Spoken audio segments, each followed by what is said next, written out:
Wrestling fans from around the corner, around the world, I'm Dan Maurice. And I'm Mr. USA, Tony Atlas.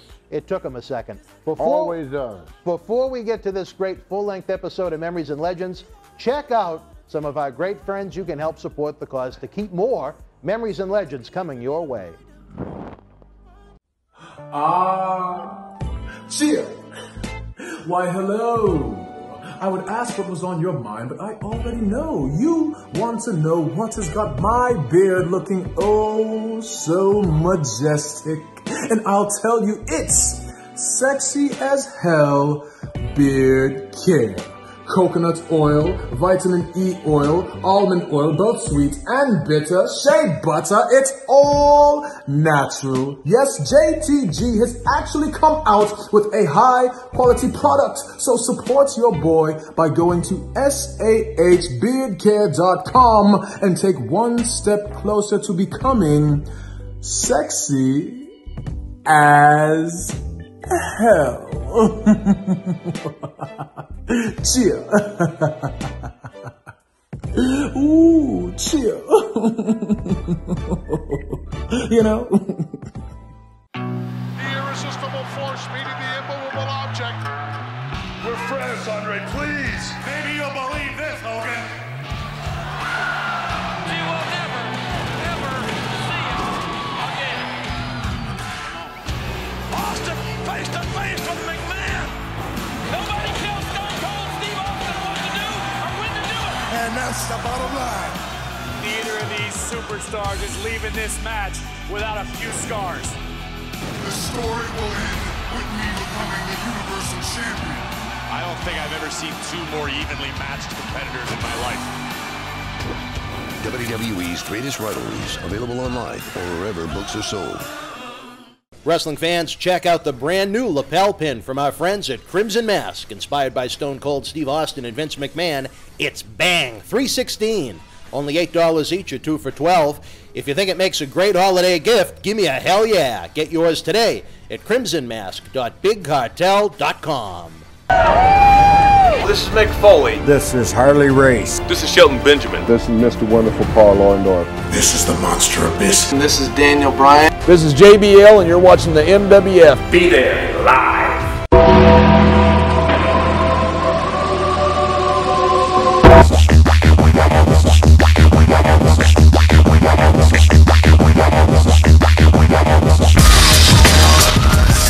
Wrestling fans around the corner, around the world, welcome to the continuation of Wrestling Insiders, the post-WrestleMania 35 editions.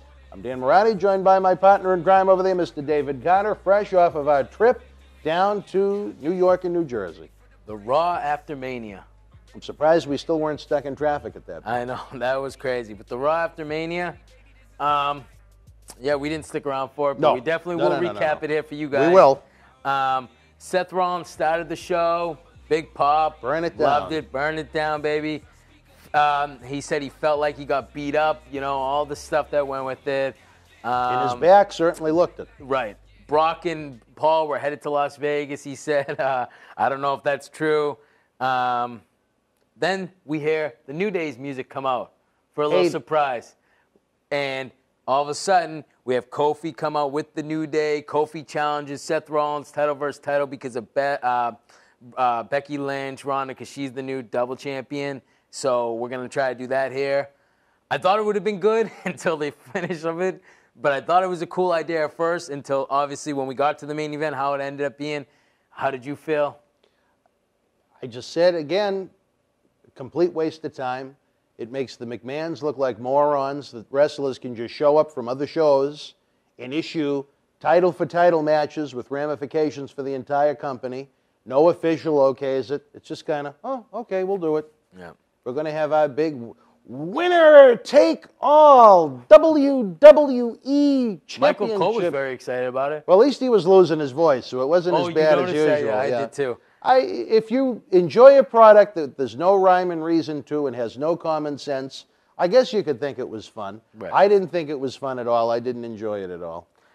From there, we had the WrestleMania rematch of the WWE Raw Tag Team Title Championship match, which was the Revival versus the new Tag Team Champions, Hawkins and Ryder. Great match. They worked hard. They always do. 4 great competitors, 4 great workers. Another quick roll-up in Hawkins and Ryder 1. I liked it. I was almost expecting the title to change back. Yeah. But no, I liked it. I'm glad they didn't do that. It was a good, solid tag team match that had a little bit more time to work with on TV. They did well with that presentation. From there, we had Baron Corbin come out.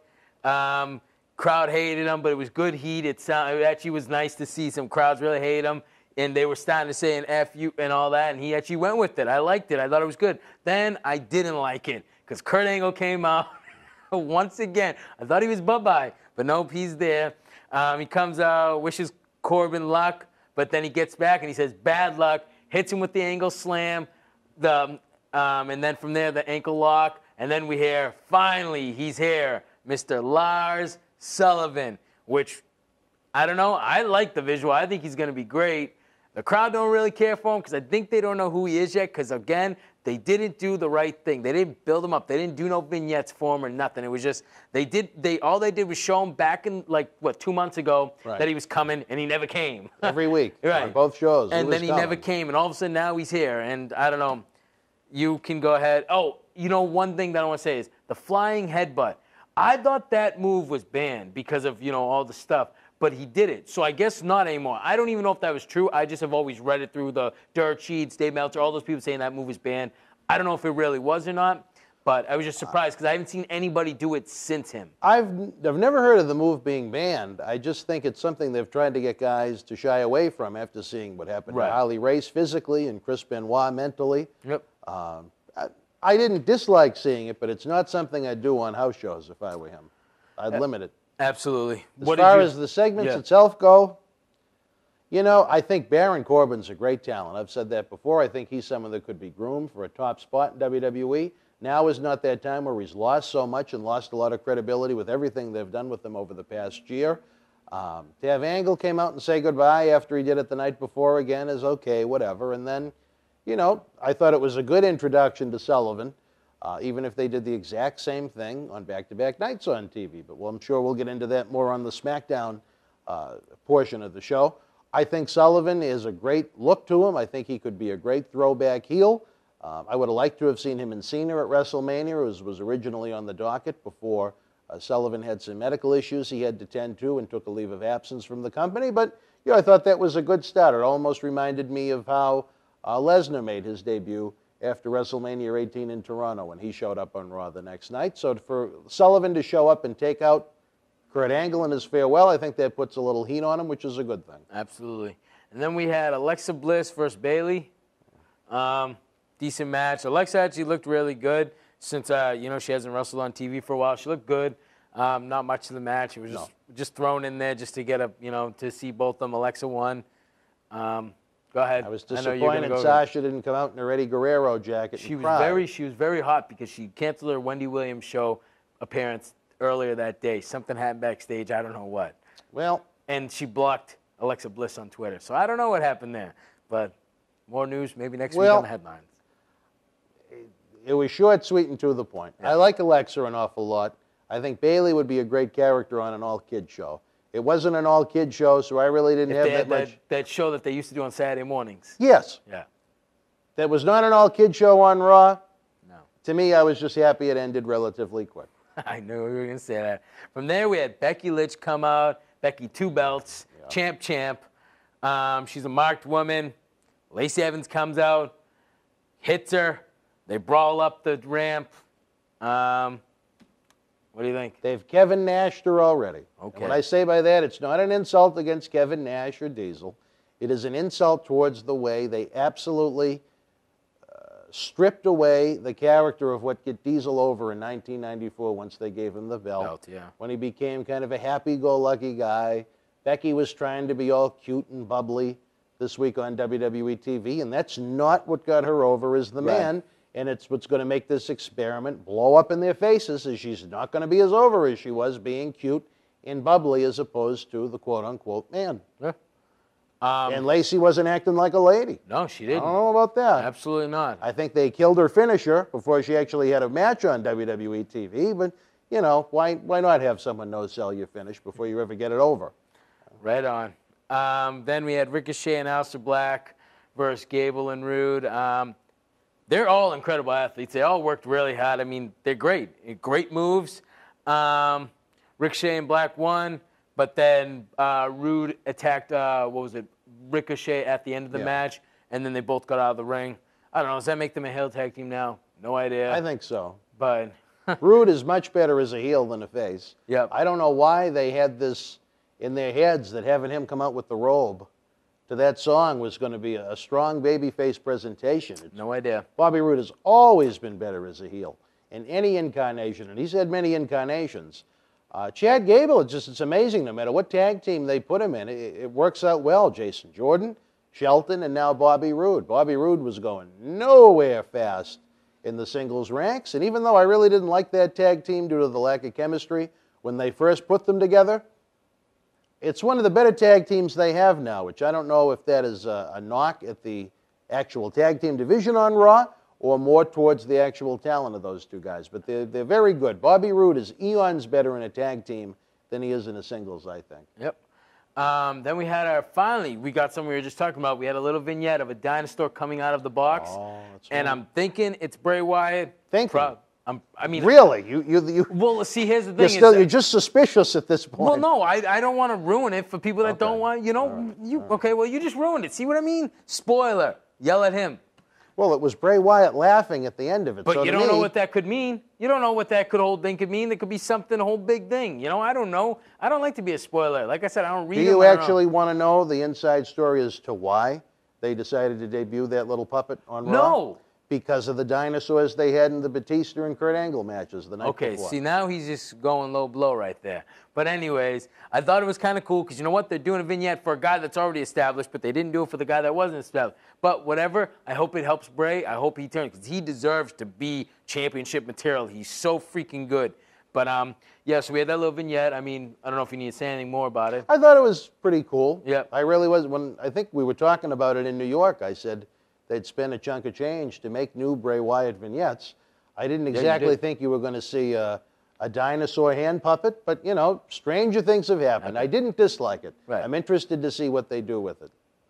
From there, we had Dean's last match, Dean Ambrose versus Bobby Lashley, and I'm guessing it is his last match because what happened later on Raw, he had that farewell match, things. We all thought it wasn't really something, but as far as I could see, it is really him leaving WWE, which is crazy because usually they don't do what they did. I'll let you talk in a second. I just want to go over the match.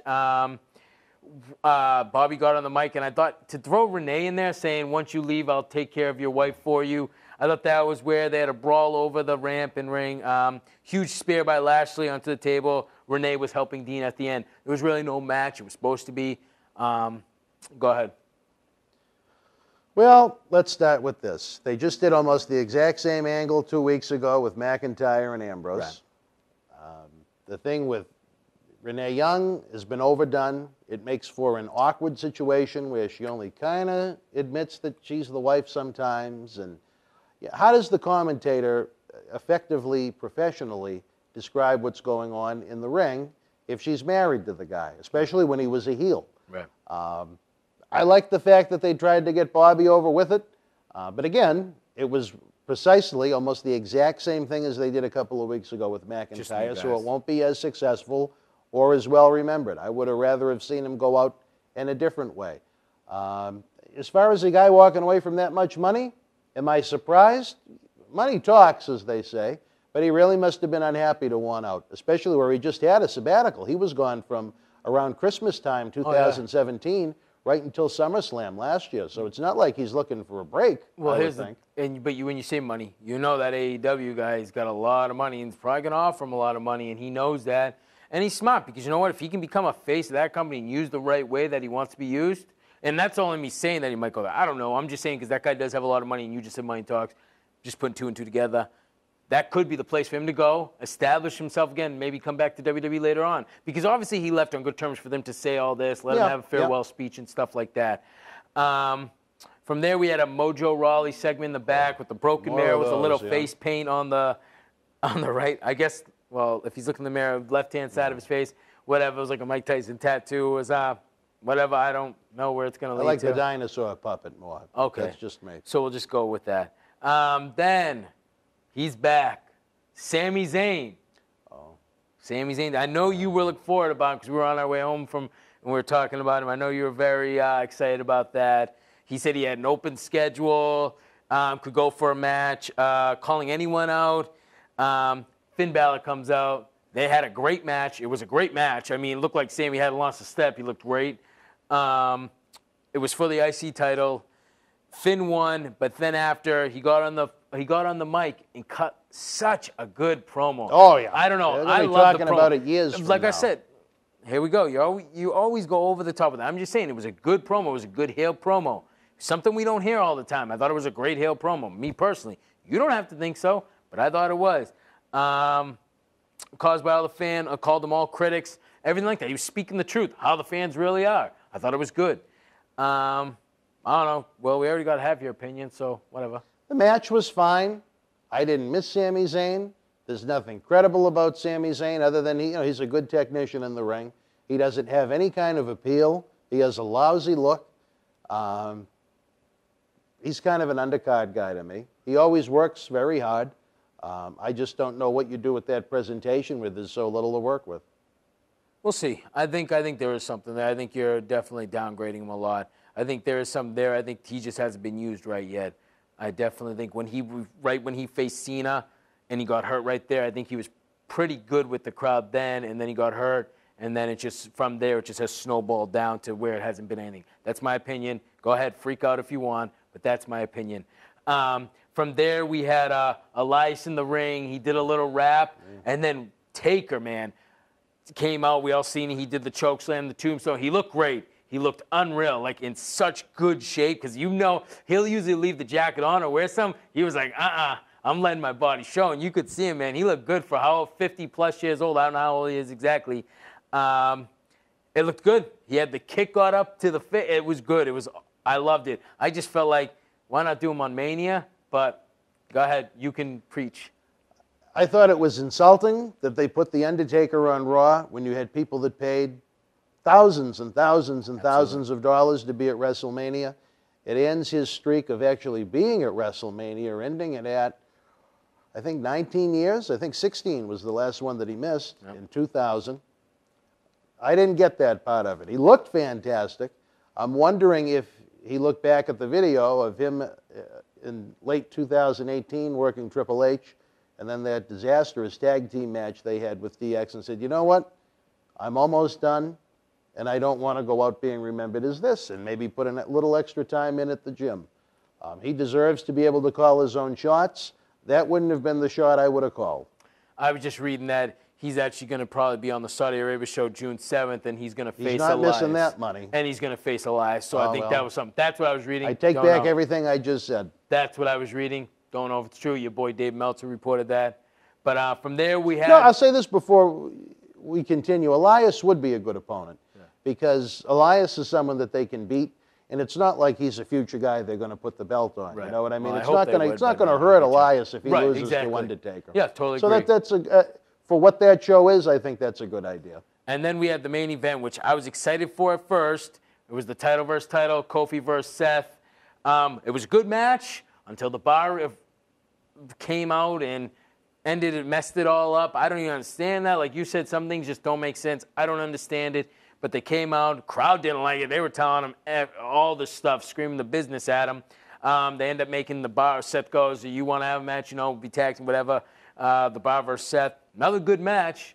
No real reason, no rhyme or reason. Obviously, Kofi and Seth won. I thought it was a good finish. Match was fine. The presentation sucked. Again, why isn't someone with any authority making the decision that we're just going to put both of our titles up in one match on a free TV show on no notice? Then you have to tag team from another show, just show up, and then they're putting a wrestling match with no authority figure saying that it's going to happen. It just takes the believability out of it. Absolutely. To me. The match itself was fine. The Raw after Mania, graded.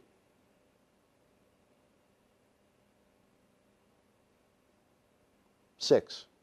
I said 7, so we're 7. real close. We were pretty close. And you know what? That's not good. That's not good because that should be 9.5 to 10. I'm teaching them. 9.5 to 10, and that was a 7 or a 6. And I was just, it's not because they didn't have no surprises or comeback. It was just so much I think fans agreed with us that voted with their remote control. Okay, what did they say? I didn't even see it. Lowest day after WrestleMania Raw ever. Yeah. So it is what it is. But I'm hearing that music right now, fans. We're going to take a brief timeout. When we come back, we're going to talk about SmackDown Live from the Barclays Center. Stand by. See the moments Generation X invades WCW. you'll always remember. Like never before. Occupy Raw has taken over. With Raw, the first 25 years, packed with rare photos, profiles of your favorite superstars, and so much more. From the very first Raw to the 25th anniversary, it's the ultimate guide to WWE's flagship show. Raw, the first 25 years. Available now. Wrestling fans, welcome back. Wrestling Insiders, the post-WrestleMania 35 editions. We could almost do about 10 of these episodes, so much went on that weekend. We talked about Raw. Now it's time for Team Blue. SmackDown Live from April, whatever the date was, the 9th. After Mania. Yes. And we kicked it off with the New Day coming out with balloons, confetti, all that good stuff. Came out, said a little something. They were all like gushy with Kofi and all that good stuff. I don't need to go over the promo. He thanked everybody, thanked his kids, wife and kids, his supermodel wife Chi-Chi. And then the bar comes out. And they said, we're going to have a match, 6-man tag. And then New Day goes, well, you don't know how to do math. And they're like, oh, no, we made. Did something just talk out of the wall? Did your phone go off or something? No. Or am I losing my mind? No, I didn't hear anything. I just heard voices, and I'm not talking about Randy Orton. Okay, continue. All right, well, continue. That was a little, you get that. See, that's an added bonus for you. I didn't hear anything. But, and then the music hit. It was Drew. Drew shows up on SmackDown. And, yeah, that ended up being the match. I don't know, a little promo. We're always going to get a promo. I mean, every time you watch a show, we always start with the promo on both brands. It's never a match, so go ahead. A guaranteed reason to tune in late and not miss anything, because they're going to replay it 7 times throughout the night. There you go. It was a fun little ceremony. It wouldn't be how I'd present a world title celebration. To have McIntyre show up for no apparent reason, no feud, no issue with New Day or Kofi Kingston, it didn't make sense, and it wasn't all that interesting to me. And I'm disappointed because I was happy for Kofi. Me too.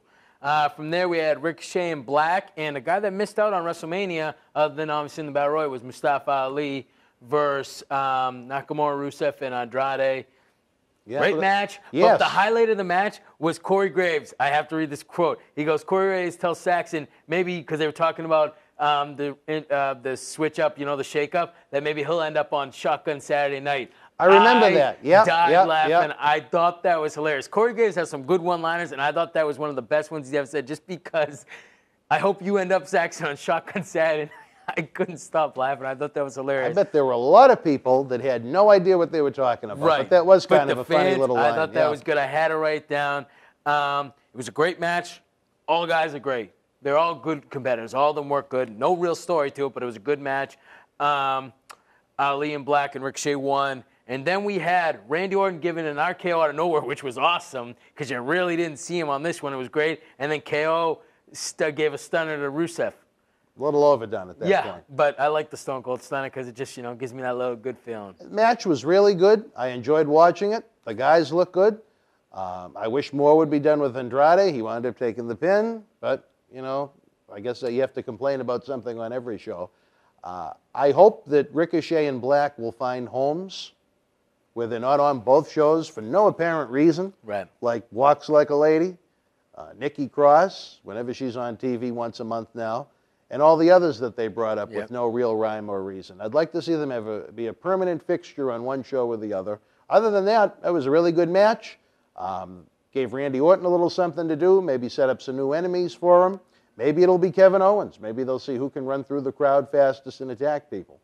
I don't know. I don't know either. And then we didn't have a dance break, but we did get R-Truth and Carmella come out. He told the crowd, what's up, to go run through all the things that happened. I put it in here, Carmella is gorgeous, man. Friggin' smoke show. She looks so good in that pink dress. I had to write it just because I think probably everybody at home probably thinks so too. She looked unbelievable. Samoa Joe came out, just walked right to the ring, attacked R-Truth. Braun Strowman showed up. I don't know why. They brawled all over the place, and that was it. You got a guy that won the Battle Royal, which is supposed to be a pretty big thing. They make it like it is, and all he did was come out real quick, brawl with Samoa Joe, and that was it.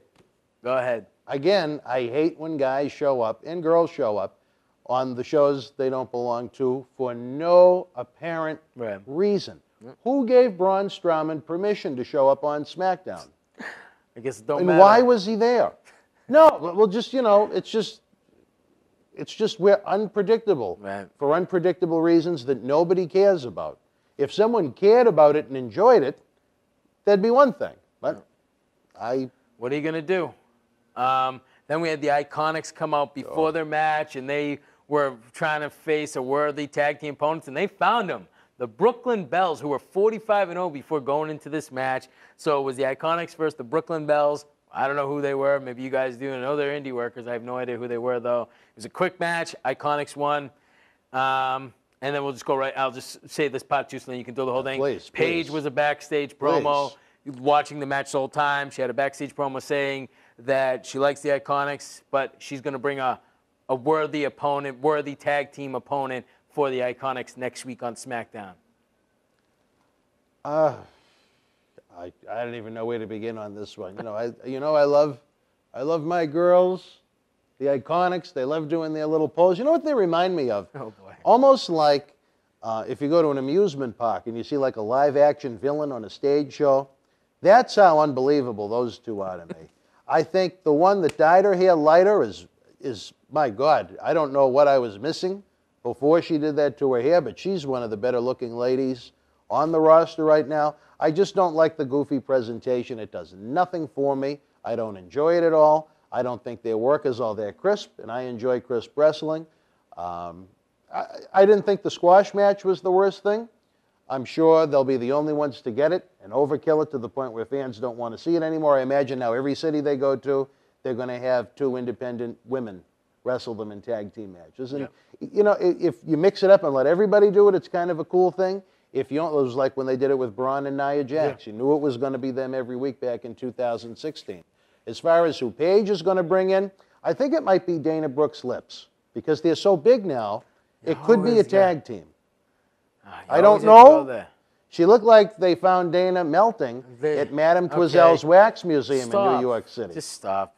But you know what? With you saying the enhancement, it was like with Ryback, how it did such good things for Ryback at first when they had the enhancement talent all the time. They ended up eventually killing him. But at first, it helped him out so much. Remember how over he got doing that every week. So I don't think that's going to be for the Iconics, but I was just using it as an opinion. Well, with this tag team I'm talking about, instead of enhancement talent, you'd have enhanced lips.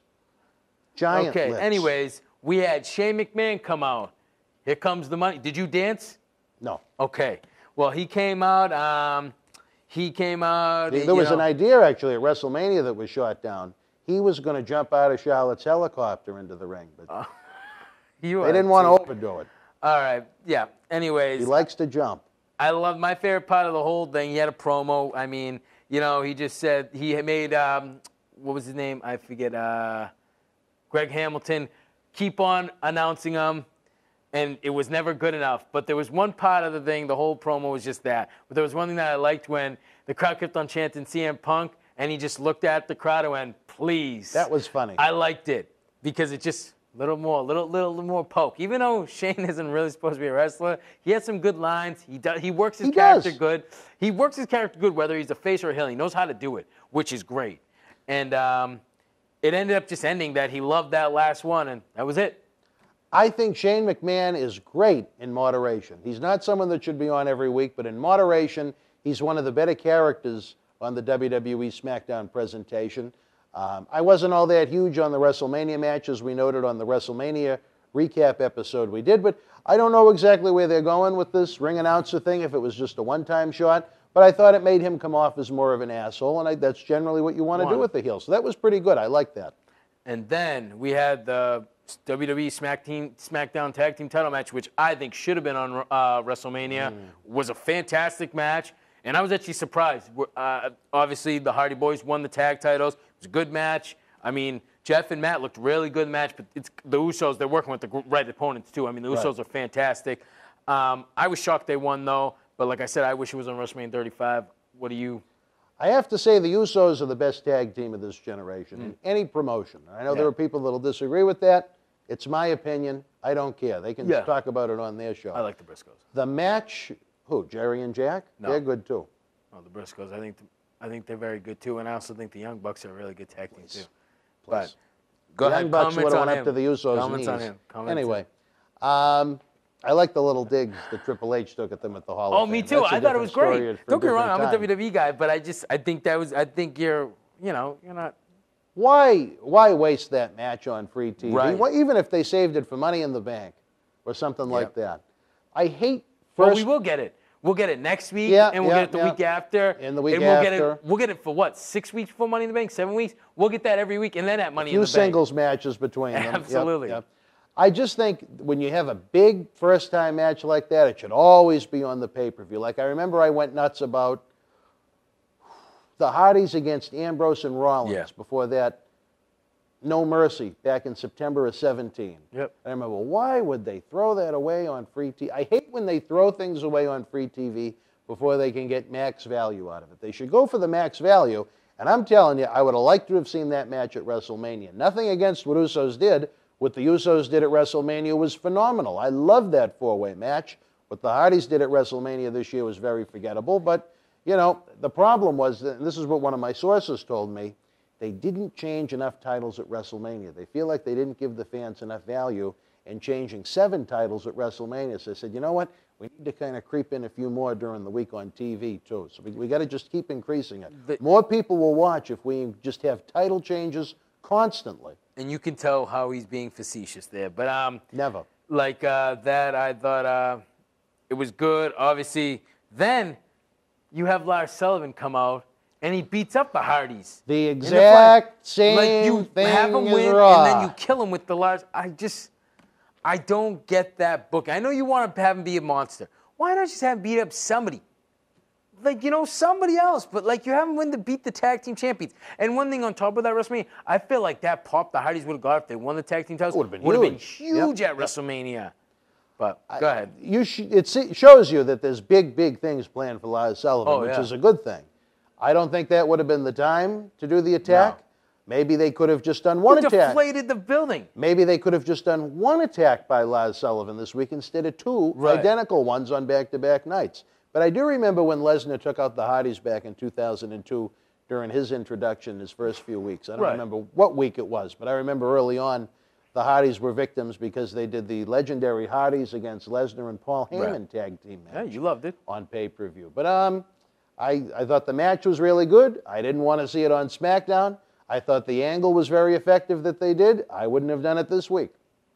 From there, we had Becky Lynch come out, Becky 2 belts, the champ. The exact same thing. promo This time, as Raw. SmackDown, she was going to be able to celebrate because it was taken away from her the night before. By the but lady. Sure enough, Lacey Evans come out again and laid her out this time. That punch worked that time, though. Laid her out.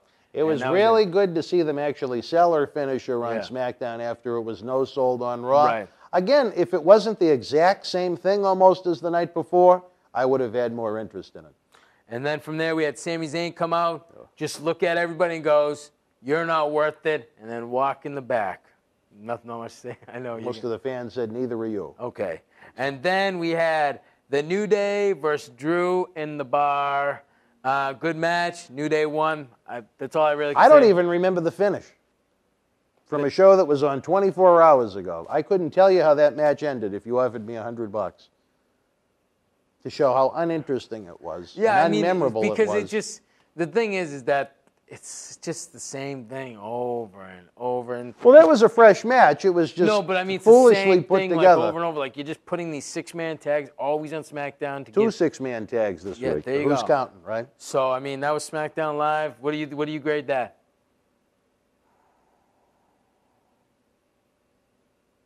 Five. Yo. No, I'll give that one a 6. The Usos and Hardys was really good. I'm not gonna lie. I was gonna say a 5. I was gonna agree with you. you. Really? Wow. That's why I went. Yo, I was gonna. No, that tag team match was too good for it to be a 5. That's why it's a 5. Really? Oh, you just liked it that much? I didn't. Then. That's I told fine. you the only thing I really got loud about was I thought Hardy's winning, and then it got crushed to me. You're not losing too much sleep over the fact that you weren't there live and in person. No, not that one. Fair Next enough. year I'll be Fair at enough. everything Fair and enough. longer, over. But Fair yeah, enough. that was SmackDown Live. All right, wrestling fans, that was Team Black and Blue. Right now we're going to take a brief time out. We'll be right back with more Wrestling Insiders. Stand by. They're ready to take their rightful place amongst the literary greats. Who, you ask? The New Day! That's who. It's the Book of Booty. Shake it, love it, never be it. It's the feel-good story of the rise of the New Day. Loaded with games, trivia, coloring pages, and so much more. The Book of Booty. Shake it, love it, never be it. Available now, online, or wherever books are sold. All right, wrestling fans, welcome back, Wrestling Insiders. As we wrap up the show, we have a heck of a lot going on here in the MWF. We continue to push to you the eBay page. We have so many great collectibles on there, some rare items, discounted items. We're big on the art of the deal when we can. The Patreon is still in that soft launch kind of mode, but there's dozens and dozens of hours of great content on there. There'll be studio shoot interview DVDs, early access to Memories and Legends, ad-free, full screen. We have MWF Wrestling from the archives coming. We had the town hall meeting on WrestleMania Sunday. The fans want more information on when they can see the action and excitement of the Millennium Wrestling Federation live with the superstars and legends of yesterday, today, and tomorrow. Stay tuned for that. On top of that, we had Season 3 of Memories and Legends kick off this week, and not one but 2 episodes for the big show. Oscar shot on the year 1994, 25 years ago. I couldn't believe that. Everything that broke down in 94, Oscar and I discussed. And then Tony Atlas, myself, and Dr. David Reese discussed the 2019 Hall of Fame inductees. If you haven't seen it yet, head on over to BostonWrestling.com or the YouTube channel and catch up. For Dave Carter, I'm Dan Marotti. This is episode 2 of 3 post-WrestleMania. 35 episodes of Wrestling Insiders. Look for the news segment coming your way. Until we speak again, you and yours be well. Good night.